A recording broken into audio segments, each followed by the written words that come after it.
Welcome back. This is Read the World. I am Derek Main. This is the channel where I review translated literature. And today we are going to review The Wind That Lays Waste by Selva Almada, translated from the Spanish by Chris Andrews. And this edition is the Graywolf Press edition. So that's the American publisher. Graywolf Press is a tremendous independent publisher here in America. I believe Charco put it out in the UK. So Selva Almada, she is an Argentinian writer. This is the first of her books that I've read. She's fairly young, born in 73, and I am really excited to dive into more work. I like this very slim book a lot. It is a text about religion and a text about what we do, I think, to fill that hole when religion is not sufficient. It is very much written sort of like a play. I don't want to compare it to Waiting to Godot, but aspects of the sort of setup reminded me in a way of that, because this is a reverend, a preacher, who is driving around the countryside, the rural kind of poor communities with his daughter, and they're just kind of, being evangelists through these communities, breaks down and has to spend the night at a mechanic's house. And the mechanic, whose name, Gringo Brower. So Gringo Brower is the mechanic, and he is what I would call a humanist or naturalist. I'm not great. I didn't study philosophy in school or religion, so I don't always know the words. He is not a religious man, let's put it that way. But he is a moral man, a good man. And he has a young boy there named Tapioca. And so one of the first interesting things about, so why is it like a play? Well, because they're spending that one night. You have two young, 20-something, I guess, kids, the daughter, and then the Tapioca, the boy, and then you have the religious preacher, and then the non-religious mechanic, who is more interested in the material base substance of the world, I would say. So they're going to spend the night philosophizing, talking, and trying to come to either an understanding, an agreement, a truce. And that conflict is the central conflict, the conflict between God and can you live your life morally without God? And so one of the really interesting aspects of it is with that boy and that girl, they're both orphans in a sense. Tapioca, the son, was literally dropped off like at the mechanics. So Gringo is raising him as his own son, but he is not his biological father.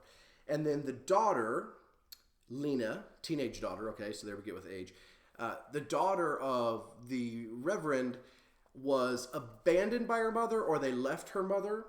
That part I don't want to give away, or it's also maybe not entirely clear, but she is also an orphan in her own right. And so she is sucked in to his world of preaching and evangelizing without necessarily signing up for it. Just as Tapioca is sucked into the Gringo's world of at the mechanic shop, and again, sort of that base material, like this is what is nature, and this is what is good, this is how life works, this is how you behave, kind of just a different approach to teaching someone how to be a good person. And that, again, because he's an orphan, is something that is, in a sense, thrust upon him.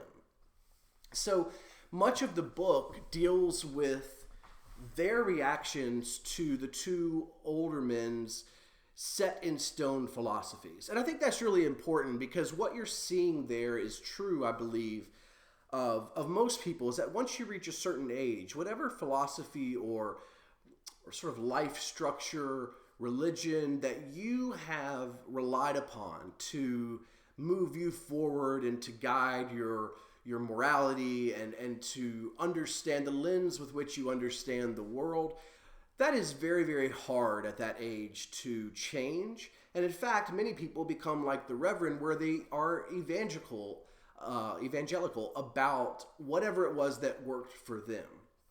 Now, on a personal level, I find this to be disappointing that this is the way we are, even though it is the way we are, just because it really negates experience, it negates difference and empathy, and understanding that what may work for you in any sense, but here we'll talk about the philosophy of life, and what may work for you is not necessarily the cure-all for all of humanity or for anyone that you meet.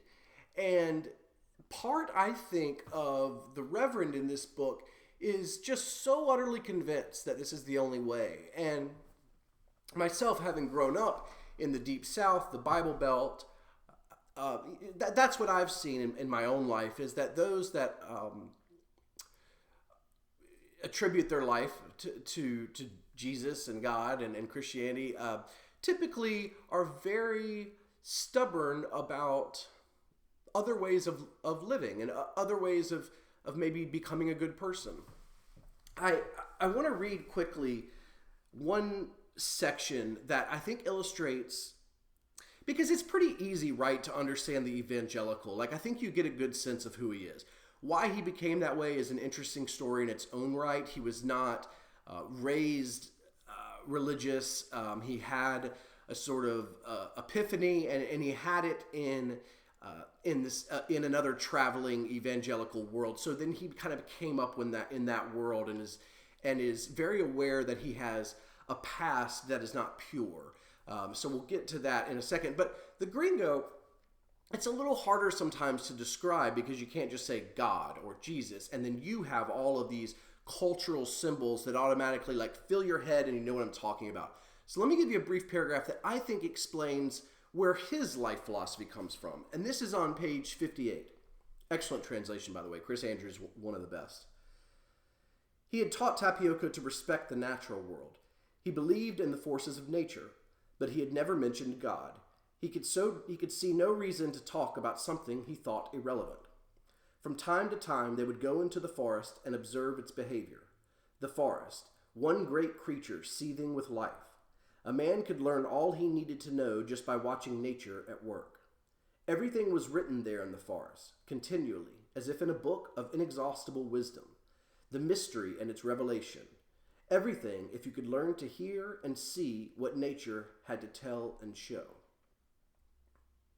It's really good. I'm actually going to give this next sentence because I like the ending very well. They would keep still for hours in among the trees, attuning their ears until they could tell a lizard crawling on a piece of bark from a worm wiggling on a leaf. You just had to listen to apprehend the pulse of the universe. And so that's that other philosophy. And it felt important to read, one, to get a sense of how beautiful this book is. And it is a religious sort of philosophical story. It is a mythology all on its own. So for some people, that is going to not be the type of reading that they necessarily like to do. I totally understand, and hopefully I give you a sense and you can understand or see whether this is something you would dive into. And for others like me who enjoys those sort of conversations, it's fantastic to really see. So let's take a little bit of... I want to talk briefly about Gringo, but in general, the absence of God in your life. Because this is, obviously, as you see there, the Gringo says, well, that is irrelevant. I remember God is irrelevant. I remember being a teenager when I first heard Nietzsche's God is Dead. The way that I heard it or understood it at that time was celebratory. So like God is dead, exclamation mark. And sort of celebrating the scientific advances of humanity and us detaching ourselves from that sort of mythology, from that sort of cosmology, and dealing more with the natural world. Okay. Well, as I grew older, I also understood that God is Dead was a very dark and sad thing, and not necessarily celebratory, because what it is saying is God is dead. There is now a hole to fill in our lives, in our souls, in our hearts, in our thoughts. Because we could, prior to God dying, in that sense, we had a North Star, we had a code, we had this sort of way of living that was determined for us before we were born. It was a path to follow, and that is fairly easy. because it already exists, and you can do the reading, you can do the praying, you can do the communion, the work to live your life in that way. So if God is dead, now comes a hole that you need to fill with something, because you still need to be a moral person. You still need to follow a golden rule of a type, treat others the way you'd like to be treated. And what was going to fill up that place where God used to be? And so I really like that aspect on nature. It's something that I personally would probably attribute to my own beliefs. But I like that as a counterbalance, because that sort of answers the question of how one person might replace that idea of God while still living a moral and good life and still not harming others. Because at its foundation, I do think that many of our philosophies of life are not necessarily paths to being happy. They are paths to causing little harm, hopefully. Little harm not just to each other, but yes, some ways to ourselves, but also to nature itself, to the world that we see as we are born. And so in the natural parks here in the U.S., there's a thing that's like, leave it better than you found it. And I think that a lot of philosophy and religion tries, and I'm not at all discussing the efficacy, how good it is at that, right? But it tries to have that sort of underpinning of leaving something a little better than you found it and being the type of person that can do that. Okay, so this book unfolds. These are the two sides. Sorry if I'm so convoluted. This stuff's difficult to talk about. But then you have those two orphans, right? The children who did not come up, they didn't choose this, right? Both of the older gentlemen chose this as their philosophy. And so as the night creeps on, you're going to have the daughter suddenly very interested in potentially staying with Gringo, staying with the mechanic. And conversely, you're going to have the son, who is being evangelized to by the Reverend, suddenly want to travel with the Reverend. They want to have this switch because they have one life, and as they're young people, they want experiences. They're kind of seeing that maybe the other way is actually the way that I should be. And the son in particular, the Reverend, takes an extreme liking to. I'm sorry, the boy, because we don't know his parents. Tapioca. Extreme liking to, because he feels that he is pure. Remember I said that the Reverend has a past, and parts of that past he is ashamed of. One of the things that he is drawn to about Tapioca, and he believes he could turn him into the greatest evangelist of all time, is that his heart is pure. He does not have that negative past. So he's someone that he can just completely mold. And I find it interesting that the Gringo's response to Lenny, am I saying that right? Lenny, the girl wanting to be with him, is quite different. He does not have that desire to mold her. He does not see in her some version of himself. In fact, he is indifferent to whether or not she wants to be there or not be there. And I find that quite honorable as opposed to the Reverend. It made me personally more engaged in the Gringo having a philosophy that I felt was more righteous in a sense, because it was not trying to change or mold or shape in a way that was sort of predestined and predetermined. In fact, whether she stayed or not was kind of irrelevant to him. But you sort of get the sense that if she does stay, or if she had stayed, since I'm not going to spoil it, that he would continue to do right by her the way that he had done right by Tapioca. So this is the story, and it's really interesting, a slim book. I really liked it a lot of really interesting things to think about. I can't, unfortunately, talk about what I thought was the most fascinating aspect, which is the ending, literally the last 2 pages, because I won't spoil it, and so I'm only going to say that I'm not entirely sure what happened. I think that some people might read this and feel that it is fairly straightforward and there's nothing to be confused about. I'm not that reader. I think something may have occurred in the ending that was not said, and that was not written on the page, but that there was enough